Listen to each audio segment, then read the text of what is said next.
Good morning. Happy Sunday. Hope you've got a cuppa. I've got a cuppa. I would like to talk to you today about diet. All right. So, this is something we all go searching for, right? And we all want to know what's the best diet for us? What's the best solution for thyroid disease? And sadly, there is no one solution because we're all unique, right? So what do? So there's so many options out there. Many of you know that I currently follow a carnivore type diet, not 100%, but that's kind of what I follow. But for years, I followed a plant-based diet. Which one's correct? It depends on you. So I want you to stop worrying about what is the correct diet. When you look at all the different options that are out there, they all have a couple of things in common. They all remove the processed food, the garbage, the sugars, the artificial sweetener. They all kind of remove all of those things. So that is the starting point. So if you're not sure what kind of dietary protocol you want to follow for whatever reason, by removing the processed food, start by removing as much sugar as you can, start by making your things from scratch instead of buying a pre-made version. That is simply the starting point. After that, you would look at what are the common things that most thyroid people say. It's not to say it's correct for you. However, that is the next starting point. Okay, so most people across the thyroid world say limit your dairy, take away the gluten. So that might be your next starting point after removing the non-foods, the non-real foods, right? So that would be the next jumping off point. See how you feel after that. So let's talk about how long you should follow these things for before we go much further down. What's the next step? Now, I hate to tell you this, but you're looking at around 6 weeks. You can't do something for a week and go, no, this didn't work for me. Or, oh no, this had adverse effects. They're all going to have adverse effects if you've been following something that makes you have a detox.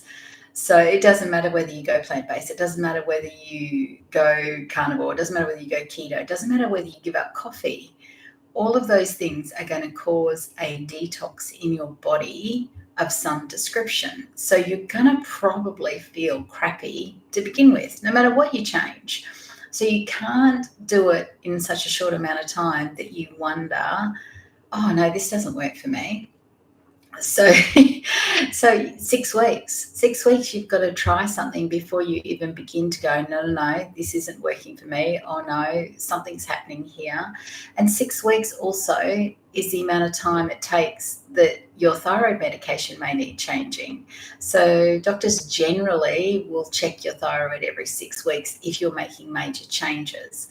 So 6 weeks is, you can't change it less than that. Okay, so if you have removed your processed foods, so let's go back, removed your processed foods, removed your, the dairy, the gluten. Some people don't do well with goitrogens. Some people are fine, but same with the dairy and the gluten, okay? So you've done all that and you're like, no, it's better, but I still need to focus a little bit harder on something's still not quite right. Then you might watch YouTube videos on carnivore, on plant-based, on paleo, on keto, on all these different options. And then you can start to go, well, you know what? That kind of sounds like something I could do, and look at why people are doing it, what symptoms they had, and why they chose to eat that way. Then you could change it up to that. And with each different eating modality, eating option out there, then there's 100 little suboptimal things under that, right? It is Cuppa with Kylie time. So take carnivore, for example. You can do the line and watch people that don't eat meat but eat nothing but seafood. And they do brilliantly on that, yet they did terribly on the meat because maybe they needed the high omega-3 levels, not sure. But there's so many different variances under every kind of way of eating that you've got to find what's right for you. And I can guarantee what's right for you is going to be completely unique to everybody else because you're unique. Okay. I think we forget. We think, oh, okay, I have thyroid disease. So therefore, what every other thyroid person's doing is what I should be doing. No. You've got to do what's correct for you because you eat differently to everybody else. You breathe different air to everybody else. You think differently. You process stress differently.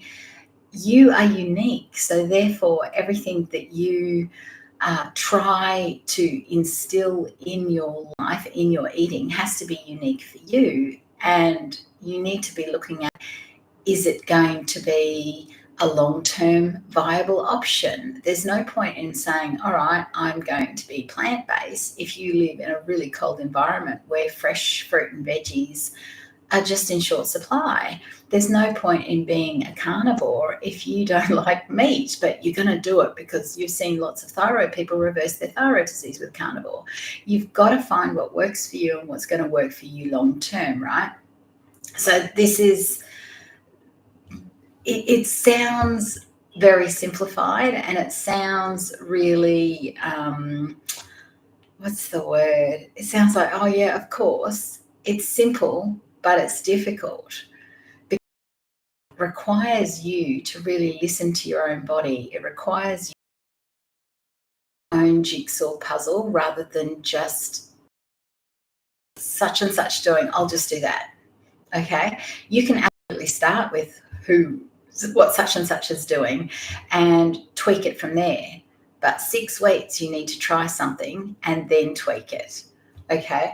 So this is really, really important. I talk to people all the time that try a new diet for 2 weeks, 1 week. No, it didn't work for me.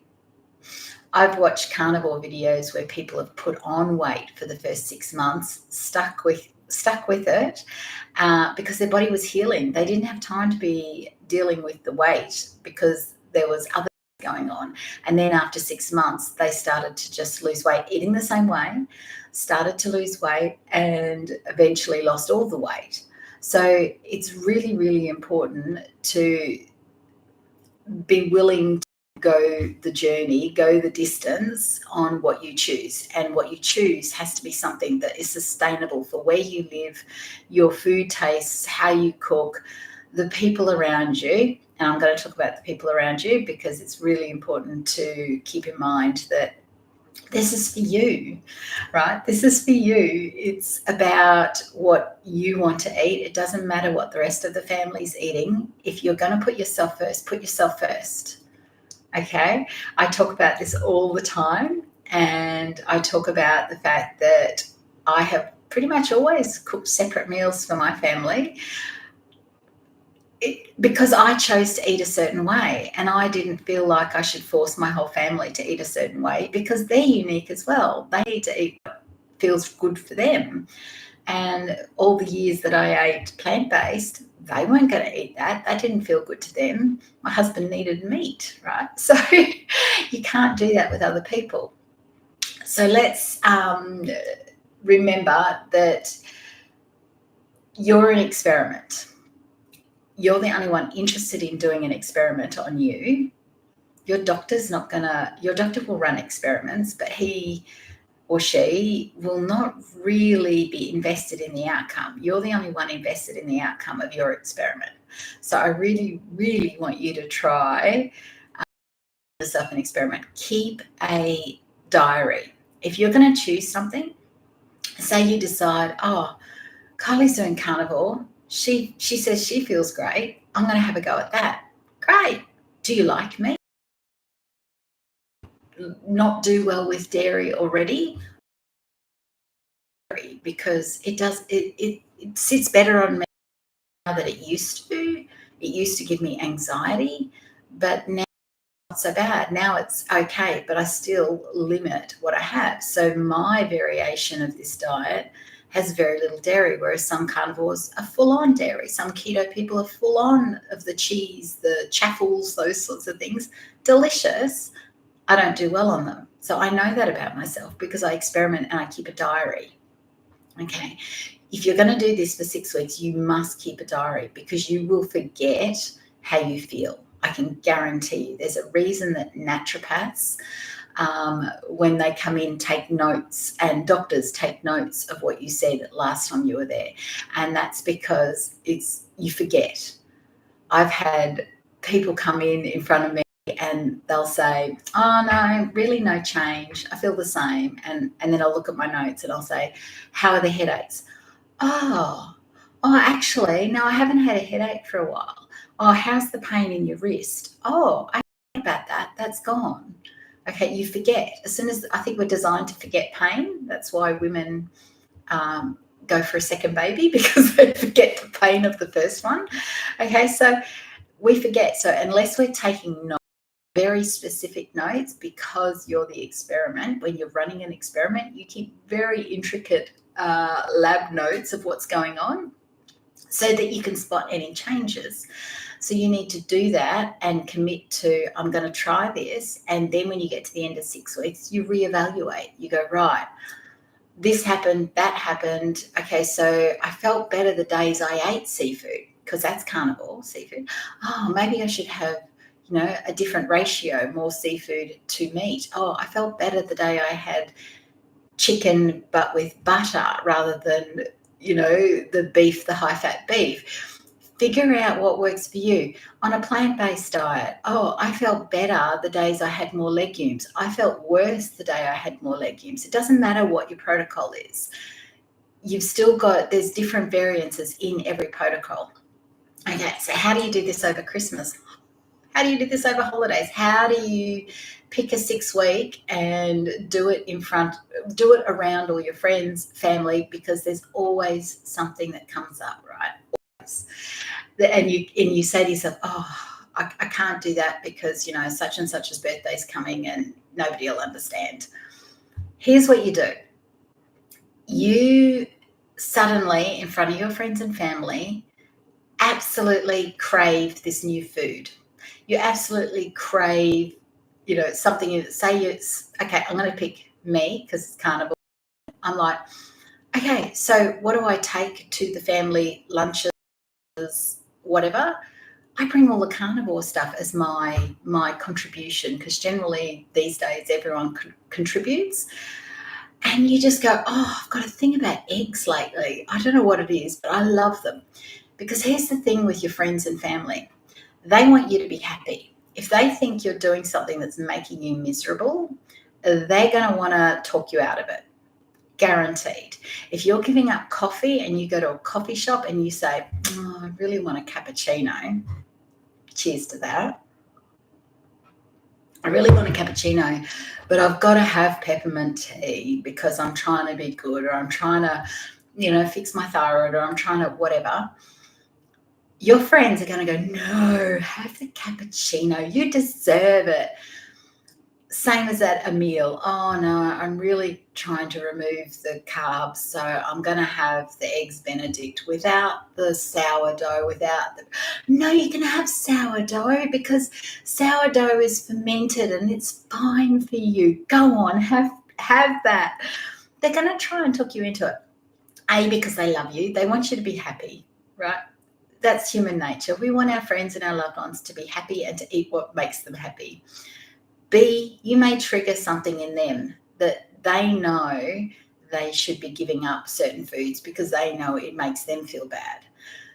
They've not done it. They've not got the willpower yet or the absolute why of their own health to do that. So they're going to feel triggered by you actually doing that. And they're going to want you to stop doing that because it makes them feel uncomfortable about what they know they should be doing. Okay, that's another reason why they're going to try and talk you out of it. But if you go into your event, the cafe, the meetup, the party, whatever it is, and anybody mentions, oh, why have you only eaten eggs? Why haven't you had the salad? Why haven't you had the wine, whatever? Oh, I've just really got a thing at the moment about peppermint tea. I can't get enough of it. And if I didn't know, if you're a woman, if I didn't know better, I'd be pregnant. But, I don't know. I'm loving it. And you've got to make sure, even if you don't like it, but you shouldn't be doing a protocol where you don't like the food, because the stress of eating that food, if you don't like it, will have more detrimental effects on your body than eating a food that is no good for you, but you enjoy. There's actually studies on this, okay? So make sure whatever you're choosing, you enjoy. That's a must. But yeah, make sure everyone else around you knows that this is your choice and this is what you want to eat, and you can't get enough of it, and don't get in between cravings kind of an attitude. That is how you deal with get-togethers. And restaurants are easy. You can say, I want the vegan meal. Oh, I want the ribeye, but please, don't worry about the mash or the chips, or, just the ribeye on its own. You can say that, right? It doesn't matter. And if somebody goes, oh, but, you can say, oh, look, the ribeye will be so filling and that's what I'm craving right now, that, there's no point in wasting the other food if I won't be able to fit it in. There is lots of ways of getting around your family.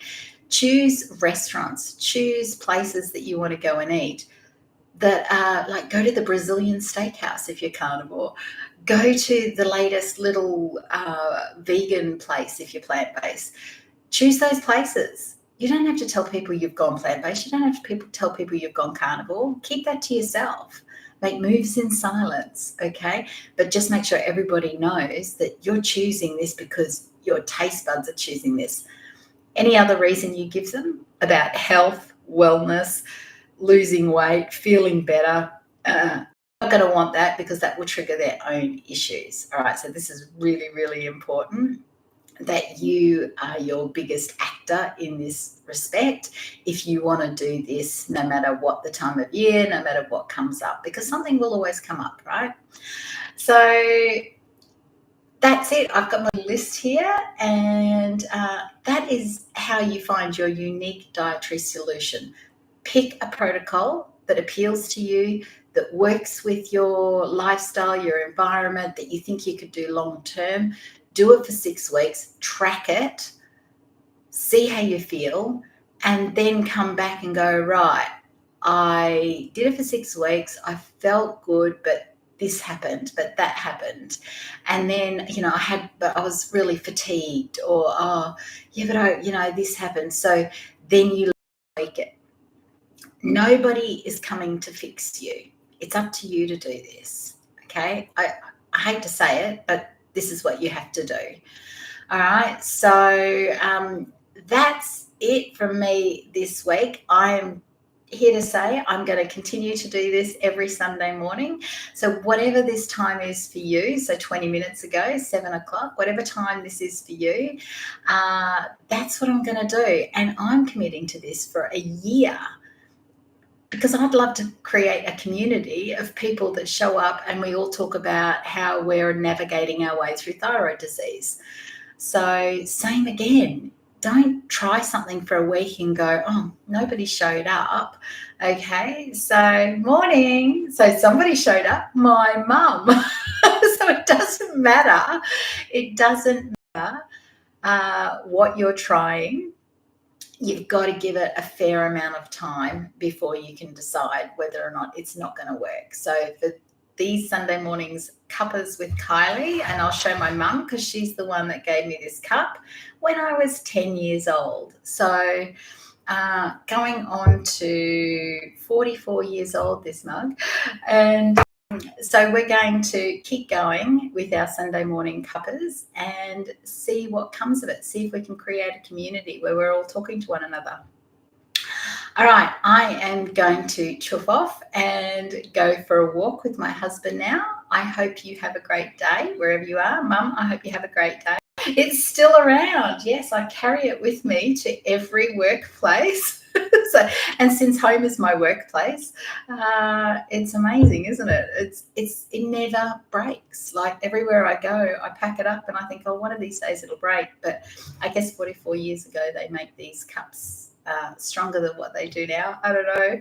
It's very small. I remember when I first got it, it felt like the biggest mug in the world, but it's quite a small mug actually. So, alrighty. Well, everybody, I hope you have a great Sunday and or Saturday, wherever you are in the world. And I will see you this time next Sunday. You'll be able to watch this again. If you've come in late, once I've posted it, you'll be able to watch the whole thing again if it's of interest to you. So I will talk to you soon.